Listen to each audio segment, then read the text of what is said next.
شخص نے پوچھا یا رسول اللہ عورت پہ سب سے زیادہ کس کا حق ہے؟ تو آپ نے فرمایا اس کے خامند کا۔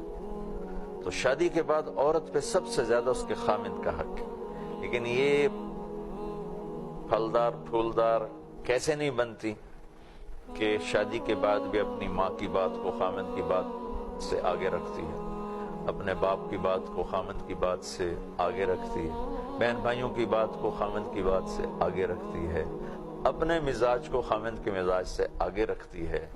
تو یہ ایسا ہی ہے جیسے پت جھڑ، اور ایسا ہی ہے جیسے بے پھل کا اور بغیر پھول کا پودا اپنے مزاج کو خامند کے مزاج میں ڈھال دے، اپنی خواہشات کو اس کی خواہشات میں ڈھال دے۔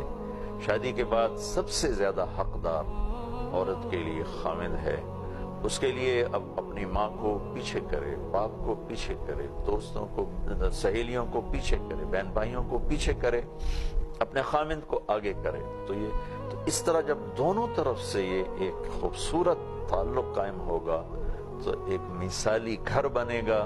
یہی گھر جب زیادہ ہو جائیں گے تو ایک مثالی معاشرہ بن جائے گا۔